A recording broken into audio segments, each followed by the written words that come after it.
Well, it is Friday, the 13th, which is not really the best day for stuff here in America. Friday the 13th is an unlucky day, except for all of you watching this, because we have a great guest. So we're really lucky to have him. Again, it's Friday the 13th, 2026.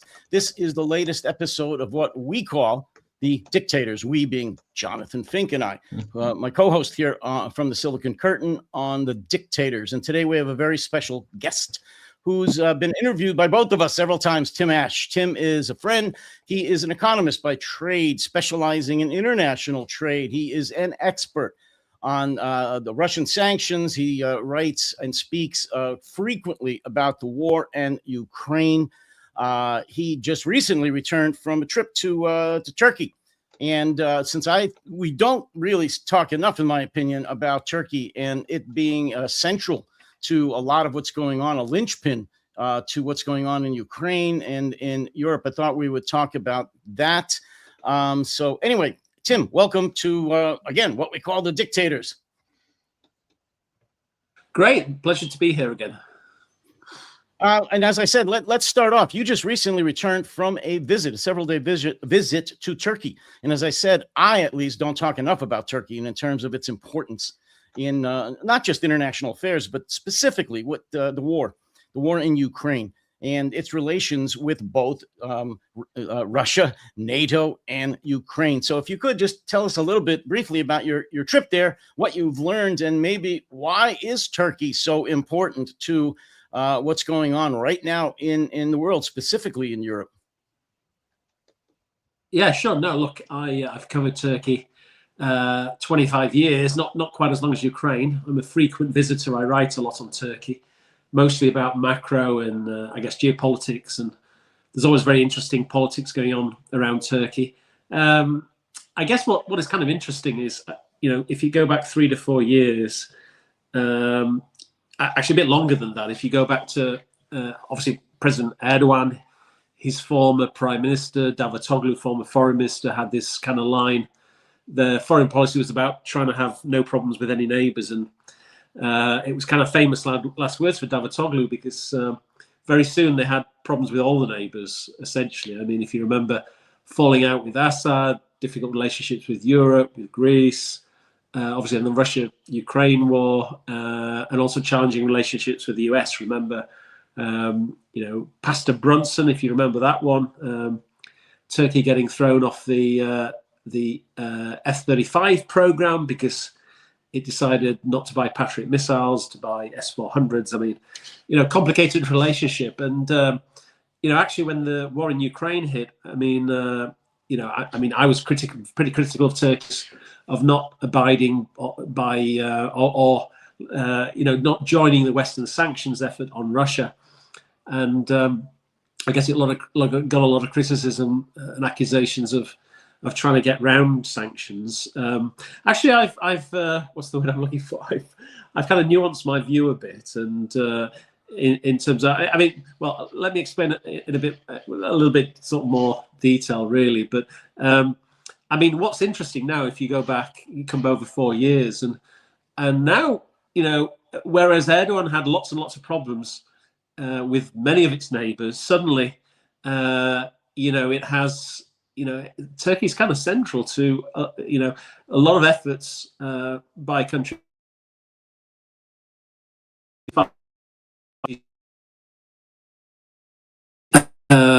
We've had, much better relationship with the US, for example. That's an obvious one. The Trump-Erdogan relationship is very transactional. Trump appreciates Erdogan for bringing a lot of solutions. Obviously, the Turks have been, very helpful in Syria.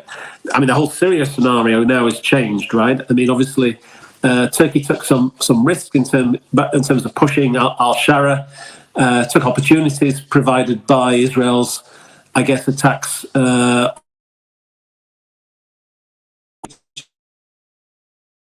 I guess the Turks took advantage of that and pushed on with backing al-Shara, and now Turkey is a dominant player in Syria, and that's been useful for the Americans, and particularly for Trump, because Trump wants to get US troops out of Syria, and I guess Turkey has provided a conduit for that.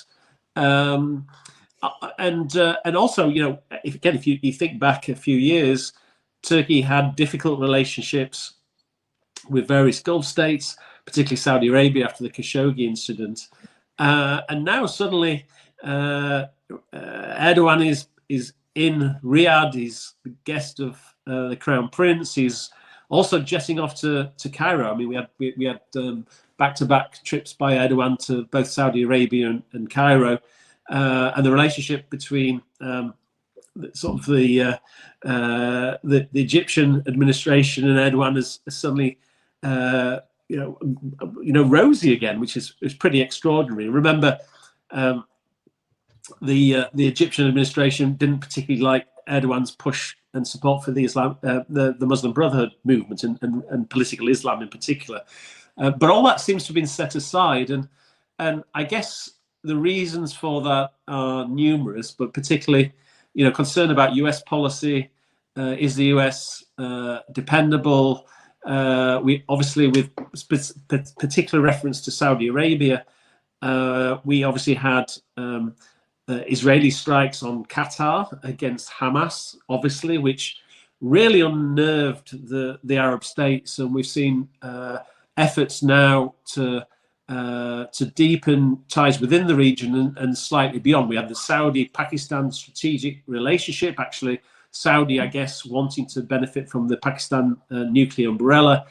And now we've seen this deepening relationship again between Saudi Arabia and Turkey, and maybe even Pakistan. There's talk of a Saudi-Turkey-Pakistan strategic relationship. I mean, it's a complicated region, but it reflects, as I said, uncertainty about the role of the US, concern about an increasingly dominant Israel in the region, and Israeli actions, perceived in Turkey and the Gulf states to be destabilizing countries around it, and so it's forced these countries to work and cooperate more carefully together. Turkey is also kind of an interesting one that, and I can link back into the war in Ukraine, in that Turkey has particular capabilities in defence and military industrial complexes. Remember back to the 2020 war in Nagorno-Karabakh between Armenia and Azerbaijan. I mean, it's a long-running conflict, but the final war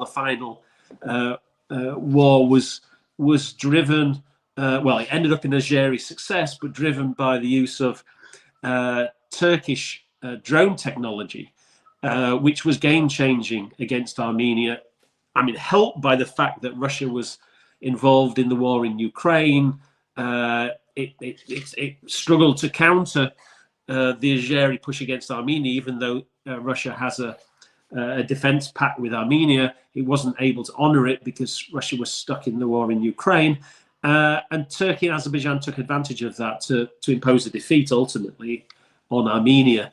Now, one of the big takeouts from that was that I guess regional players understood that Turkey had this particular specialism in drones. And again, we saw that in the early period of the war in Ukraine. Remember when Russian troops in the first couple of weeks after invasion, Bayraktar drones were deployed with incredible success. I mean, essentially Turkish drones used in Ukraine against Russia's assault.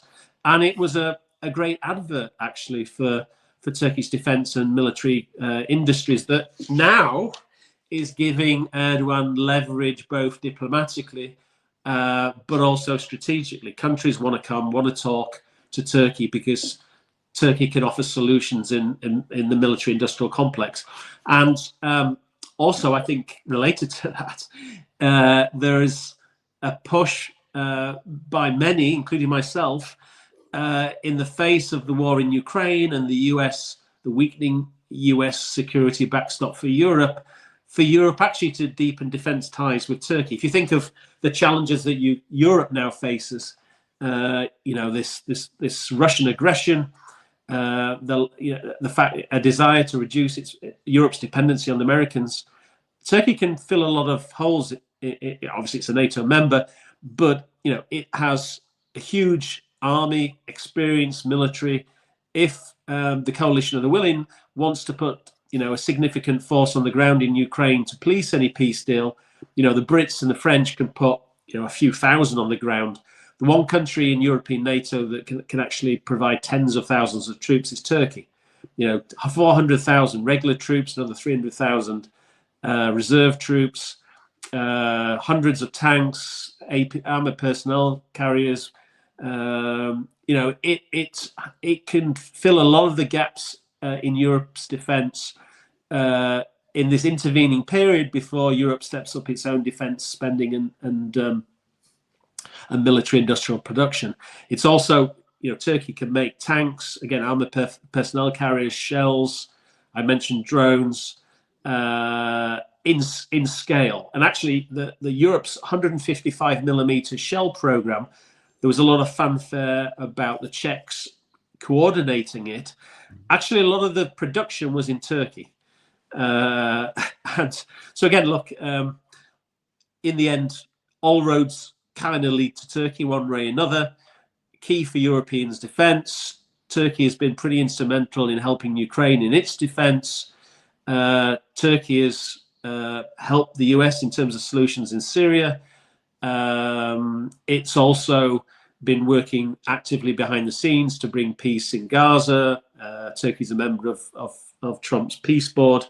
And actually, most recently, in terms of negotiations between the US and Iran, Turkey has also been pretty central to that one. Turkey, itself it's very, very concerned about what's happening, potentially could happen in Iran. No friend, in particular, of the Islamic Republic and the repressive regime. But Turkey doesn't want a situation where the US intervenes in Iran with no kind of game plan, and you see the collapse of the regime into a civil war style scenario. And Turkey's concern there is the Kurdish population bordering Turkey. One of the big pluses for Turkey with the developments in the war in Syria is it's helping to push forward the Kurdish peace process itself in Turkey itself. And this is a huge priority for Erdogan. He wants to go to elections in 27-28, likely with the support of the large ethnic Kurdish population domestically. He probably needs it to win that election. Delivering a Kurdish peace is central to that. And, developments in Syria have been encouraging of that process. But if suddenly the US intervenes and destabilizes Iran to the point that it spurs the Kurdish, some kind of Kurdish independence or autonomy movement in Iran itself, that could be very destabilizing to the Kurdish peace process itself in Turkey. I just a final point, perhaps. Again, I started off by saying that I was very critical of Turkey initially upon the onset of Russia's full-scale invasion of Ukraine, particularly this idea that Russia continues to trade Turkey continues to trade with Russia. Actually, I kind of nuanced the view a little bit, and as I said, and what changed a little bit was in the 2023 election in Turkey, and I asked my Ukrainian friends, who you wanted to win in that election. It was kind of interesting. Most of the Ukrainian sources I have said actually they wanted Erdogan to win, not Kılıçdaroğlu in that election. And I said, well, how is that possible? He said, well, actually, this administration, the Erdogan administration, have done enormous amounts to support to support Ukraine in its war with Russia, particularly, again, supply of drones, supply of munitions, armaments, a lot of stuff behind the scenes. And the question, I guess, is how Turkey gets away with it, without being subject to attack from Russia. And I think probably one of the explanations is Russia needs Turkey still as a conduit for trade.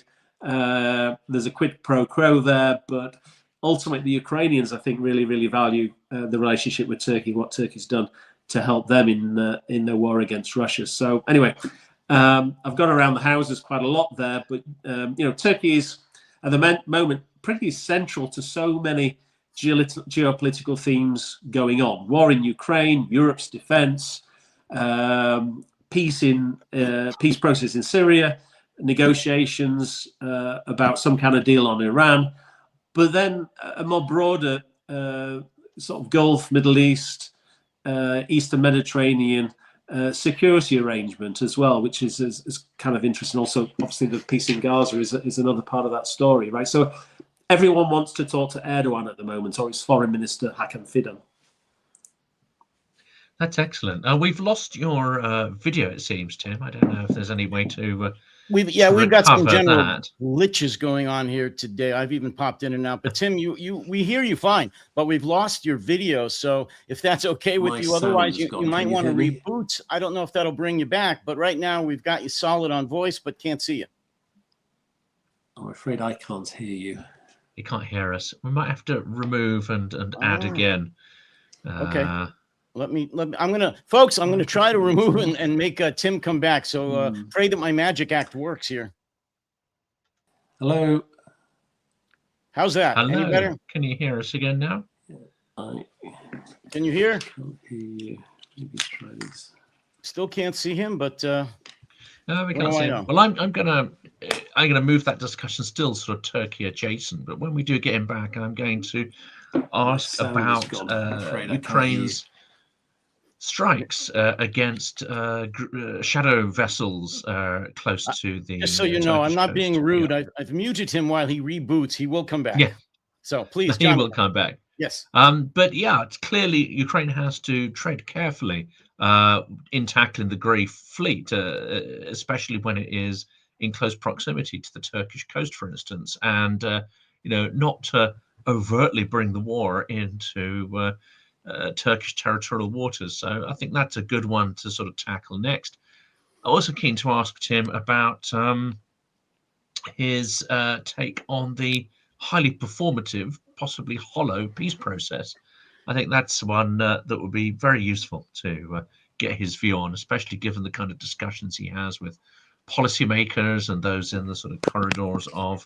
Well, yeah, he's got some recent articles actually that I wanted to talk to him too. So if we could discuss this amongst us, and hopefully he'll click back on. He's posted a couple of articles recently on the wait, maybe he's back. There he is, the man himself. So we don't have to make up what he says; he will say it himself. So, can you hear us, Tim? Can you hear us, Tim? Maybe he can't. Who knows Morse code? Tim, can you hear us? Can you hear? No? Seems not. No reaction. No reaction. Let's put him on mute. He's gone again. He's kind of here. He's kind of gone. And now he's gone. Tim wrote a great article about two things that we're going to hopefully discuss. One is how the markets go crazy every time there's a hint of a breakthrough in the peace process. That's nonsense. I've written about the American stock market, how it's totally disconnected from American life. And whenever Trump says anything about, bringing industry, bringing factories, bringing employment back to America, which is all BS, the stock market goes crazy. We have record stock trading in America, even though the average American is suffering. We're not doing well here, folks. Well, Pam Bondi brought that up. We're not talking about Pam Bondi now, but she was bragging about the S&P and this and that and the other. It's just disconnected from everything. One wonders as well whether actually this isn't in itself a form of grift, which is you make an outrageous statement about tariffs. Yes. Stock market goes crazy, things crash, things dive, and then you walk it back. Everyone breathes a sigh of relief. Up it goes again. We saw that highly sort of performative, I would almost sort of say, using this global platform of announcements at Davos. We saw that sort of process as well. And I wouldn't be surprised if, certain insiders weren't being informed about upcoming statements. In a normal world, Jonathan, we'd have a major investigation. That was exactly done here about insider trading. Yeah, I forget the name of the company where Trump actually announced that it was going to be coming out with a major new, I think a drug, I'm not sure, or a product, and all his cronies, the tech bros, made billions and billions of dollars on this just before the stock shot up. In a normal world, there'd be an SEC investigation. Now it's just another day with Trump. Looks like we've still got a few sort of glitches there with Tim, so we will keep ad-libbing until he's able to join us. Yeah, I would like to touch upon the thing that I talked to Tim about off air. Again, with the not the American stock market, the world market's going crazy on any hint of a breakthrough in the peace negotiations. And he said, beyond them being, insane and moronic, that there's not going to be any peace right away, folks. That these negotiations, as we've talked about a lot, are just a distraction. They're just an annoyance. They're just a delay by the Kremlin, and that this is going to go on and on and on. We hate this. We would love the war to end yesterday or 3 years ago, never start. But the fact is, these so-called negotiations are not negotiations at all, and they're going to go on for a very long time. It's performative. It's nonsense. And Tim's written about that, specifically about how the markets keep, saying, oh yeah, they showed up. They showed up. So the market's going to go really, really high. They serve tea. Oh, wow, that's great. And the tea was hot. So the market goes crazy again. It's just ridiculous. Folks, there's not going to be any peace breakthrough, any negotiation breakthrough in the near future, unfortunately, with possibly not this year and into next year. Although, it's yeah, the question is as to whether the Russian economy, whether it can actually weather through the rest of this year. But I think until there's some significant black swan event or some significant economic implosion, Putin will keep going because he has to. It's Peter Dickinson, who's based in Kiev, has written about this as well. Putin has now painted himself into a corner. He cannot end the war without invoking considerable risk for his regime. While we're talking, my good friend there, BME-UK, our trusty moderator in many of these live streams, has said, are we not running a fundraiser? So I'm going to pop that up into the comments there.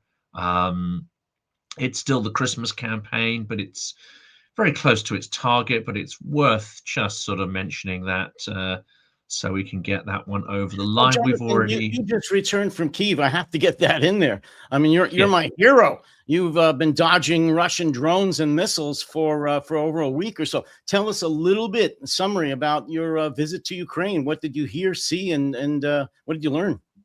Yeah, well, cold, I think, is the main story there. Yeah, absolutely. Not a lot of heat or light either. Yeah.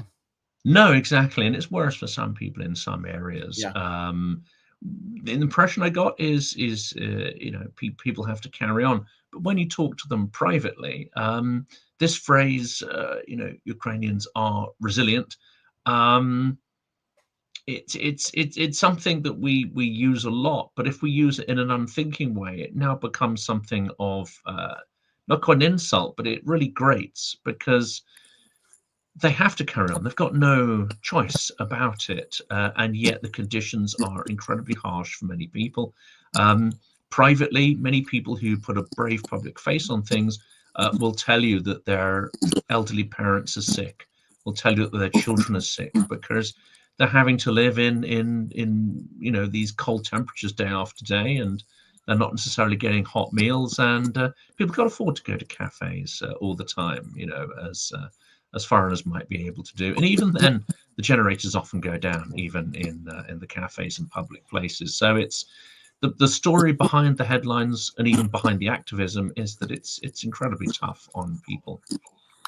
How did you find the morale? And I know everybody asks that all the time, and everybody's different. But in general, you were in Kyiv. How did you find the morale of the Ukrainians in Kyiv during this relentless onslaught on their energy infrastructure?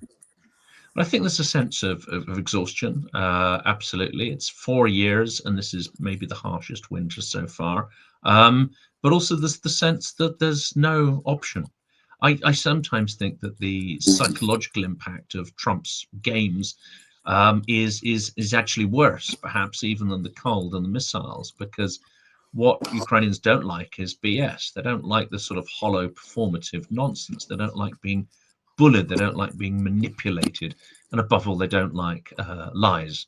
And of course, these are abundant.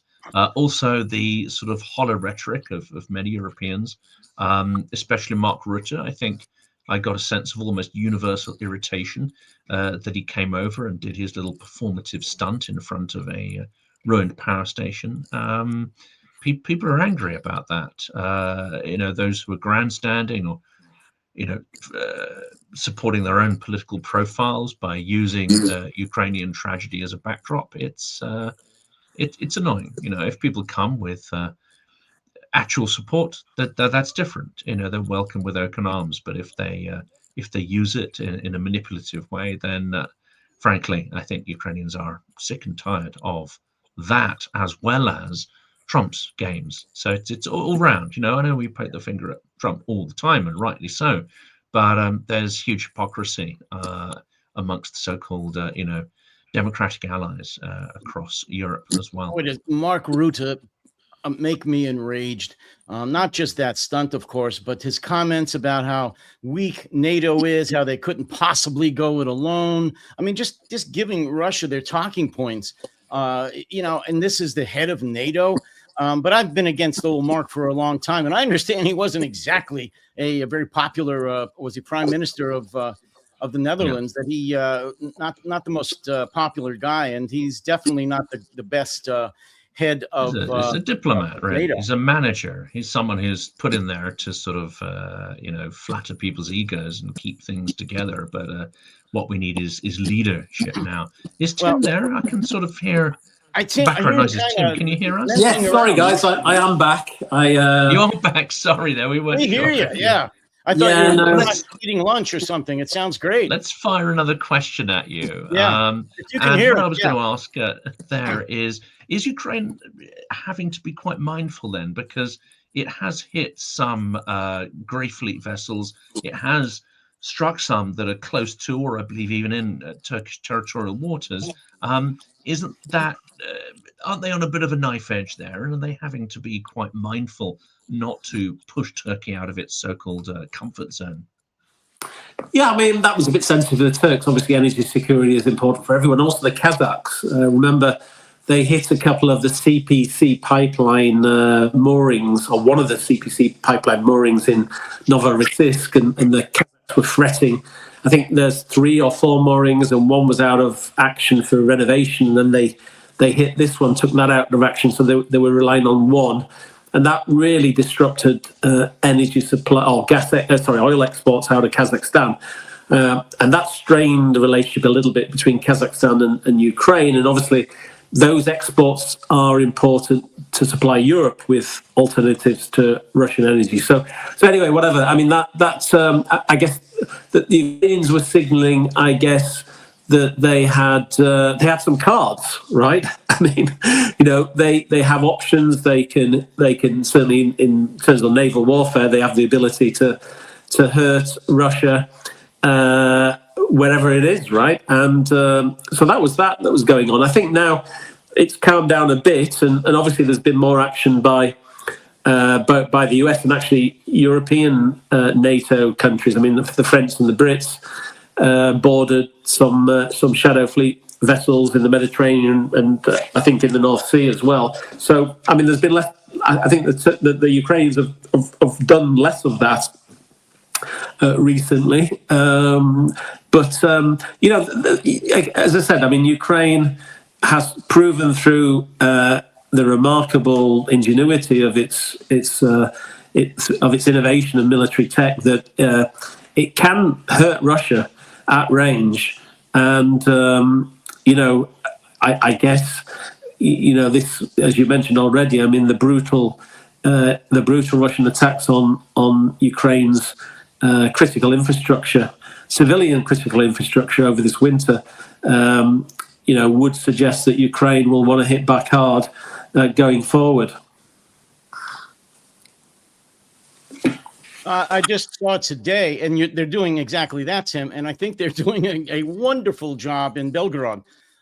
These Belgorodians are suffering. They're starting to suffer, at least. They're having a very cold, dark winter in Belgorod, right next to, as most people know, the oblast near the Ukrainian border. And good for them. I don't want to see any civilians suffer, but if civilians have to suffer, I think they're the right ones to suffer. Just my opinion. Tim, are you still there?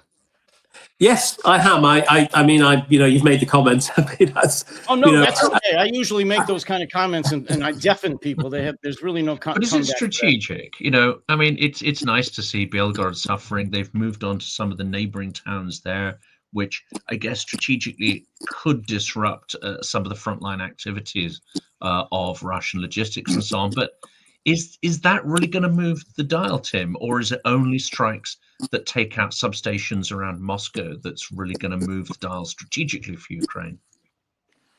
Well, the vulnerability for Putin, obviously, Moscow and St. Petersburg, right? I mean, if you look at the military deaths in Russia, they've typically been, in poorer areas, right, away from Moscow and St. Petersburg, right? He's protected that population that, I guess politically, ultimately, are more influential and a bigger threat to Putin himself, right? Look, I mean, there's, we've spoken many times in the past about Russia's vulnerabilities. The Russian economy has proven very durable. As I've argued in the past, it's because Putin knew the war was going to happen. He built up his defenses. Our sanctions have been a lot softer than they could have been. But 4 years in, the vulnerabilities are increasing. I was just looking at some data in terms of Russian energy exports for January, and they're down another third down from the year earlier. The Euro's oil price discount is I think the highest level it's been. Obviously, the pressure on India, the Lukoil Rosneft sanctions are beginning to have some impact. This pressure on shadow fleets, the European Union action to make it even more difficult for third countries, individuals and corporates to help Russia break sanctions. I mean, they are having some impact. They are wearing Russia down over time. They're making Putin make difficult decisions, guns versus butter. And I mean, the hope is, eventually, you may have some kind of discontent in Russia itself that might change behavior in Russia. I mean, maybe it's a forlorn hope. It's not a base case. But, the Prigozhin affair came from nowhere, right? I mean, no one ever expected that. And no one expected that Prigozhin could have been a couple of 100 kilometers outside Moscow. So, look, again, it's not the base case, but you can't rule it out. But the more pressure we put on Russia, on the economy, might just do something to change the direction of travel in Russia and change Putin's calculus. Unfortunately, Trump said at the start, in that famous Oval Office meeting with Zelensky, Zelensky doesn't have the cards. Well, Trump had a lot of cards if he's willing to use them, right? And maybe we saw that a little bit with Rosneft and Lukoil. The problem, as we've argued in the past, is that Trump ultimately doesn't seem willing to really impose a significant cost on Russia. And, I guess over the last couple of weeks, we've seen commentary about this 12 trillion deal that someone it's significantly larger than the Russian economy. I mean, it's clear. Is it clear? I'm gonna not make the statement then. Is it clear that 12 million deal is just an absolute ludicrous sort of ploy? Am I misguided in thinking that? Well, it is ludicrous, right? I mean, people who know actual facts, Russian economy is something less than $2 trillion. So as you mentioned, it's set $12 trillion and 6 times the size of the Russian economy. I mean, I don't know what they're thinking. Could it be a deal over 100 years or something? In the end, look, we know what Trump's personality is. He likes big deals. He likes shiny things, lots of dollar signs. And I think the Russians have figured out what makes him tick, right? And I mean, look, I think in the end, we can try and explain away Trump's behavior towards Ukraine and Russia. I think what is crystal clear is that Trump would love a scenario where he can go back to business as normal with Russia. And if the Russians are suggesting, there's this huge deal in the pipeline, that's the kind of thing, unfortunately, that can sway Trump, I think, and I guess Europe and the Ukrainians need to make sure they get to the White House and they work hard to kind of sideline the Russians and make sure that the holes in that $12 trillion deal are kind of blown through, right? So anyway, look, we are where we are. I mean, I guess the key point I was going to make was that the Russian economy is very durable, right? And the hope that suddenly it falls off a cliff and it changes the dynamics in this war. We may end up waiting a long time for that, but we can help ourselves by doing more in terms of sanctions, increasing the cost, but in sanctions and also weapon supplies to the Ukrainians. But unfortunately, the US administration seemingly doesn't want to do that. There was a really interesting article this week in Bloomberg. Mark Champion, one of the opinion guys, he made a really interesting comment. He argued that the problem in the Biden administration was too easily pushed over or put on the defensive by Moscow when it raised the nuclear card. Whenever the Kremlin threatened some kind of nuclear angle to push back on US support for Ukraine, Biden, chickened out basically. And Matt Chapin argues that actually the card the Russians are using with Trump is the peace card, right? That Trump is so eager for this peace deal for his Nobel Prize that they're stringing him along again. That they're continuously dangling this sort of peace process to keep Trump from doing anything particularly aggressive against Russia, right? And I think that's kind of quite an interesting angle. Well, you mentioned in your opinion, not your opinion, it's a fact. I think the Russian economy is far more durable than I think most people gave it credit. And the way that the West, and particularly the United States under Trump, is, in quotes, pressuring the Russian economy, it's just not going to happen anytime soon. And I just wanted to add that you're right. We never know when a Prigozhin-like event is going to happen. However, if we are going to try and wait for the Russian population to rise up because they're very unhappy and somehow stage a mass demonstrations or God forbid a revolution, we're going to be waiting a very, very long time because they're just not that discontent. They are, they've had hundreds of years of this type of an attitude by the czars, and they're perfectly willing to go along with their lives right now. And except in the eastern part of Russia, in the smaller cities, they're not suffering in Moscow or St. Petersburg or Nizhny Novgorod or any of those other major cities. Life is pretty much going on as usual. So let me just ask you, if things remain the way they are, I mean, sanctions are not increased any more than they are now, how long do you see the Russian economy sputtering along before there really is a drop off to the point that somebody, the oligarchs, the military, the intelligence services, might make a move against Putin? How many years or months or where are we at with something like that? And I'd add to that, Tim. We're still buying hydrocarbons, LNG. We're not tackling the Grey Fleet. So, well, that's what I'm saying. I mean, the irony if things don't change. Yeah. I mean, the irony of that is that Trump keeps banging Europe about buying energy from Russia. The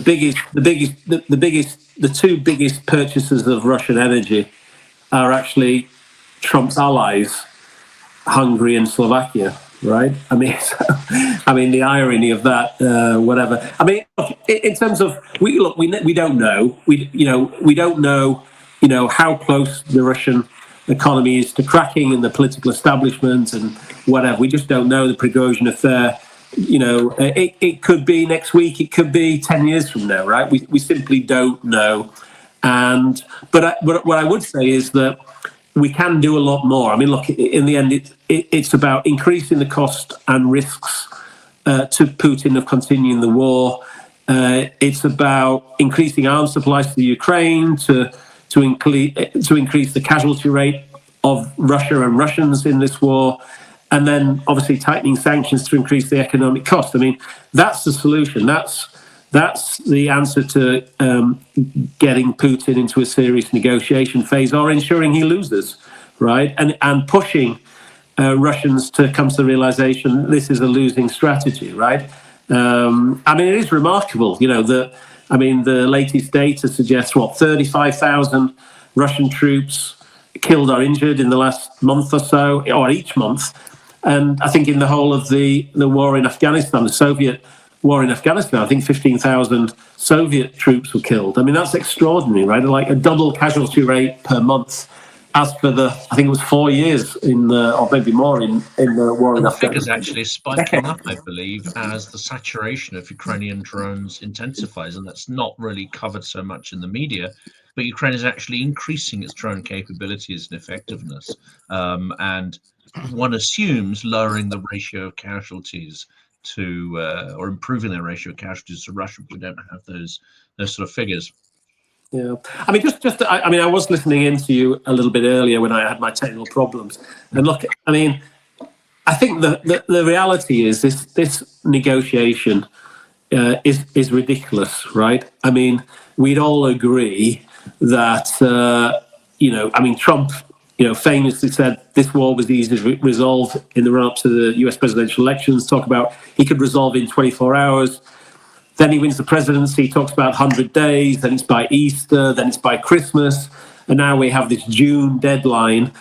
I mean, the reality is that Trump has totally mismanaged the negotiations. I mean, we all have a huge amount of experience of following Russia under Putin. He only responds to pressure, right? Hard power, strength. You show weakness and you show appeasement, he bites your arm off and he takes more. And I think this peace process is going nowhere because Putin thinks that, just by playing the long game, Trump will roll over and Putin will get everything he wants, right? And, I was at a couple of conferences this week and you mentioned the market. I mean, it's extraordinary, actually, if you look at Ukrainian Eurobond prices. Any talk of a peace deal, whatever, or negotiation or anything, that the market rallies, right? And I just find it extraordinary that, in my mind, Russia, Putin's only interest is Ukraine failing, right? There is no secure, prosperous peace for Ukraine while Putin is still around, right? While Putin is still on the border. There is no, I mean, this idea that Trump seems to think that, it's all about, as you mentioned, Jonathan, I mean, all about territory, and you can have this nice free economic zone between Russia and Ukraine and everyone can prosper. Trump may think like that, and I think a lot of the oligarchs that Trump talks to, maybe the people who have bought his property in his various real estate developments, I mean, maybe those kind of people think it's all about money and land, but it really isn't, right? What it is about is Putin's desire to take and control the whole of Ukraine, right? He wakes up every morning thinking how to screw Ukraine. And whatever peace is agreed, there is no way that Putin will be satisfied with a secure and prosperous Ukraine on the route to EU accession. He will always, he'll always intervene to destabilize the country and ensure that it doesn't have a secure and prosperous future, right? And the only way to ensure Ukraine's peace is either supplying the Ukrainians with a kit to defeat Putin, or supplying Ukraine with a kit to ensure that they can secure their own borders. I mean, that's, it's 101 Putin, for you guys, and, I've covered Russia since the 1980s, or the Soviet Union then. Putin it's easy to understand Putin. And Trump hires Witkoff and Kushner, who in my mind have zero understanding of Putin, to manage this peace process. And he's been completely played by Putin. And the only deal, I mean, Putin would probably accept a version of the 28-point plan, that Russia gets the whole of Donbass, including Ukraine's fortress cities, and and with very weak security guarantees from the US. I mean, the Ukrainians have been forced to say, oh, well, there's now some kind of agreement on security guarantees. With this US presidency, can the Ukrainians be sure that if they give up those frontline defenses, that if Russia, which it inevitably will, attack it again, will the US come in and defend Ukraine? Absolutely not. I mean, the Ukrainians are not that stupid to give up their frontline defenses in some kind of ridiculous assurance from Trump that he will deploy US forces to defend them in that scenario. That's just not going to happen, right? So it's like a phony peace process, right? The Ukrainians don't think it's... You talk to them privately. The Ukrainians don't take this process seriously. They're going along with it because they need the drawdown of US weapons. They need Patriot missiles to defend their skies. They're buying time until a point that they are able to defend themselves without the Americans, right? I mean, that's what that's about. And Putin, Freudian slip, Putin himself just thinks the longer I leave it, the weaker Ukraine is, the more likely Trump will break the NATO alliance as over Greenland and all the other things. And the NATO alliance will be in a less strong position to provide Ukraine with support. And ultimately, maybe Trump will force Zelensky to accept a terrible deal where he does give up those fortress frontline defenses. And I mean, as I said, there are a couple of angles to that. One is that I think inevitably Putin will use that to further attack Ukraine. But the other one is I think Putin thinks it will destabilize Ukraine politically, socially, and economically to the point that there is another opportunity for Russia to intervene or Putin to intervene to attack Ukraine. So, I think it's naive, wishful thinking by the Trump administration, and they seem to have zero understanding of Putin. And do you see the election thing fitting very much into that, this idea of forcing elections on Ukraine, turning the narrative into, well, maybe it's not peace, but Ukraine has to have elections, blah, blah, blah. That also seems to me to be a fundamental strategic goal of Russia because they see it as massively destabilizing in wartime. And Zelensky is forced to kind of play along with this hollow and performative process, not just literally turning it down, but at the same time, his language is kind of quite nuanced and interesting. I don't know if you saw the FT piece by, I think it probably was Christopher Miller, who has an interesting and checkered history of covering Ukraine. But he seemed to position this as like, yes, there's going to be elections, but then you look at what Zelensky actually said, and it's incredibly nuanced, and it's contingent on stable peace. So there's an extraordinary kind of narrative game going on, it seems. Yeah, absolutely. Look, I mean, it's a Kremlin narrative. They would love elections because they know it's hellishly difficult to hold elections at time of war, and obviously during martial law, right? I mean, I guess to hold elections, you'd have to lift martial law, which means the front lines will probably depopulate, and that will just massively weaken Ukraine's defences, and as you said, it will cause political and social instability. I mean, the opinion polls suggest that Ukrainians don't really want elections at this point in time. They understand the difficulties. Even various opposition leaders are in the same camp, right? Everyone understands that you need some kind of peace and security to be able to hold elections. So again, it's the naivety of the Trump administration just falling for this. And again, the idea that this line that's pushed by some of the MAGA guys that Ukraine's not a democracy. I mean, Putin. I think Russia's had two presidents in 25 years, right? Ukraine's had 6, 7 presidents over that period of time.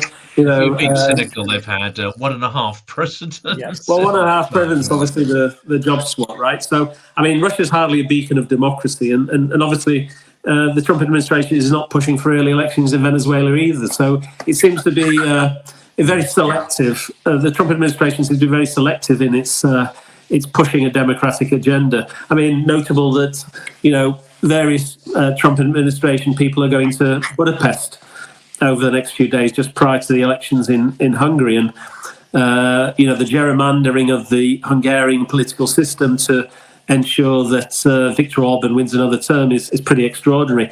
That guy changed the electoral rules to a constituency-based system, and the poll experts all tell me that for Peter Magyar, the opposition leader, to win, he will need to win by 5 percentage points in the popular vote, because they've gerrymandered the constituency system there. And obviously today we had some Soviet-style compromat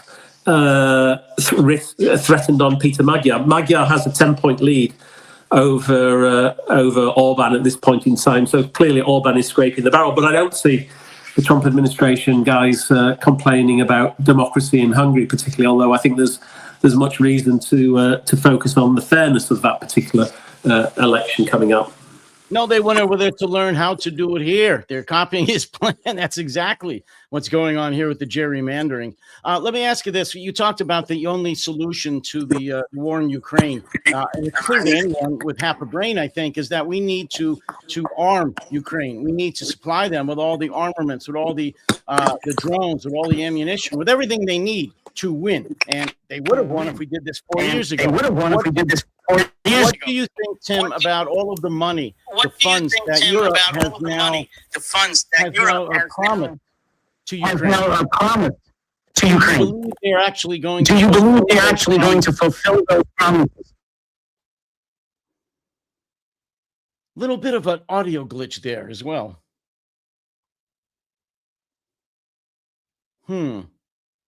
I said I muted Tim there. We're getting a little bit of a feedback. We got a little feedback there, I think. Some rather odd feedback, as if the FSB are kind of. Let me just voice that, and maybe he'll come back, or you can answer. As you know, over the last week or so, Europe, NATO, the EU has appropriated a lot of funds, a lot of money, and weaponry to Ukraine for the next year. But they've done that before and not really come through in a timely manner with actually getting all of those funds and or weapons or ammunition to Ukraine. Do you see them doing that this time? Meaning all the money, funds, ammunition, weapons they've proposed and I guess raised the budget for, is that going to actually make it to Ukraine in the next, several months? I mean, it's interesting because we haven't heard anything about an artillery famine for some time, and there has been, firstly, the Czech initiative to rustle up 55mm artillery from around the world, but also after a slow start, it did seem that the European sort of procurement and production of artillery did eventually get into gear. And I guess there's always going to be a gap between what politicians promise in terms of timeline and what is realistic, especially if you're having to dust off old factories or even build production lines from scratch, as well as source the components and molecules of whatever that are required for these. But I do get the impression that they eventually did start supplying at scale, and we haven't heard stories of artillery famine. So I'm kind of hopeful that maybe the timeline will not be as adventurous as some politicians state, but at the same time, the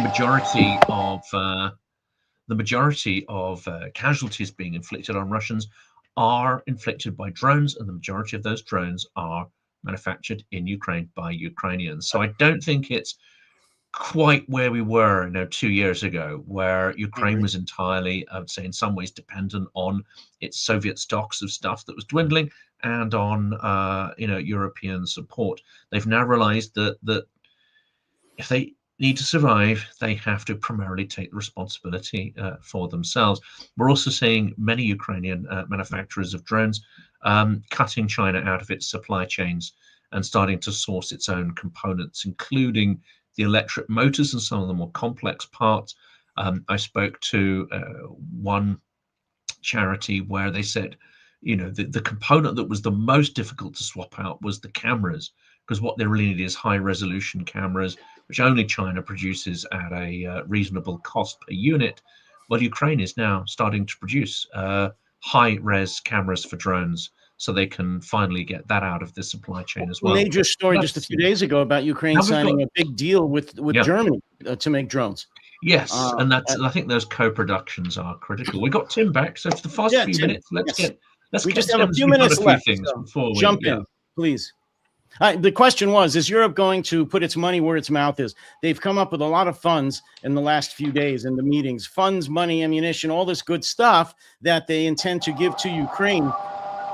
And audio again. I don't know if he can hear us. If you can hear us, are they going to fulfill those promises in time? Or will your audio problem resolve in the next few months? I guess not. Okay. No, he's. That sounds like a great sci-fi movie, actually. It sounds like someone is trying to hack his feed there. But That's a possibility, Jonathan. I mean, yes, goodness. Hello. Sorry, guys, I can't hear you, which is unfortunate. I can see you all. Do you want to say last couple of words? Can you say a few last words? Last few words, Tim, while we have you, sort of. If you can hear us. Maybe not. Maybe not. Tim, can you hear us? Tim cannot hear us. No, okay. I think that's it. We're going to have to sort of wrap up there. Yes. I'd like to end on a slightly more optimistic note. Please. Yes, things are terrible. Trump is terrible. How Ukraine's being treated is terrible. Allies aren't stepping up in the ways they need, and they're not, weaning themselves off Russian LNG and so on, and they're not putting enough pressure on Orban and others to wean themselves off.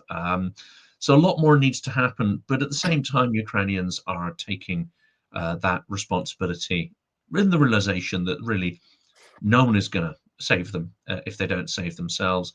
And in their, I would say, classic Ukrainian style, they're innovating, they're being creative, they're getting around all the problems of their internal system, and they're coming up with solutions that are inflicting huge casualties on Russia. So there are some reasons to be optimistic, and winter will not last forever. Tim, last word goes to you before we wrap up. Yes, I can hear you now, and I can see you. Okay. You get the last word before we wrap up. Will Europe step up? Because it's clear the US is not going to be providing anything to Ukraine likely this year. Yeah, look, I'm more optimistic there. I think that, J.D. Vance gave us all performance at the Munich when he read the riot act to Europe was actually, he did us a favour. I think, I think it was clear then to European leaders that the US and Europe don't really say, I guess Europe and doesn't share the same interests and values with certainly the MAGA administration. And it's kind of more or less on its own, and obviously with the Greenland scenario, etc. The US in many respects is a threat to Europe. And, that was game-changing in terms of the response that we saw from, continental Europe, particularly Germany. I think Merz winning an election, his messaging has been kind of crystal clear. And the Germany certainly is stepping up in terms of spending. Takes some time, I guess, to get the military-industrial complex up to gear. But it is happening.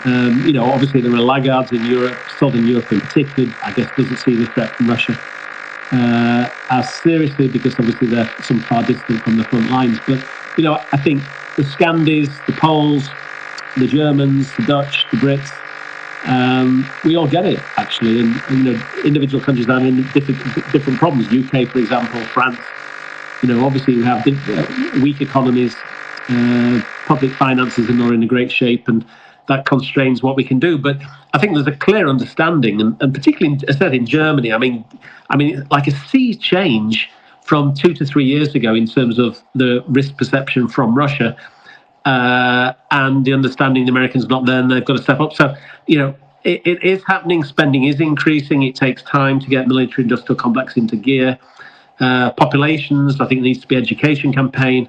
Obviously, our populations don't particularly want to join the army and fight on the front lines, right? The threat is perhaps not as existential as it is to Ukraine, but, we need to message to our populations that the scale of this threat presented by Russia, and we need to do more. And, I think for me, as you know, I was campaigning last year on the immobilized Russian asset issue, and, we failed in the end in that European Council meeting in December to get it over the line. But the encouraging thing was that we did get the 90 billion euros, and this, a likely loan to fund Ukraine over the next 2 years. So the funding is there. It just happens that it's not immobilized Russian assets, although that money is still there, and we still have the campaign. And ultimately, I think there's motivated people who will make sure that Russia pays ultimately. But the funding's there. The challenge for Europe is simply we've wasted time, right? I mean, we've wasted 4 years of this war to get our arms industries up to speed to help Ukraine defend itself, help Ukraine defend us and defend ourselves. And we're in this terrible situation where unfortunately we are dependent on the Americans still for critical arms supplies, particularly, as I said, Patriots, air defense systems, and intelligence, all that kind of stuff. But ultimately we'll get there. But Europe's defense depends on the Ukrainians holding out long enough that we do get our act together. And again, sad indictment of our leaders that we've wasted 4 years. Well, we wasted the first 3 years of this war sitting on our hands when we should have been moving forward apace at ensuring changes in our defensive posture and revamping our economies to sustain a larger military industrial complex and sustain our own defences.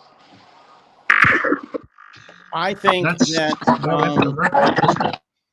that we have Europe. My last words. It has finally started, at least, to come out of the shock of Trump and losing the majority of the support of the United States.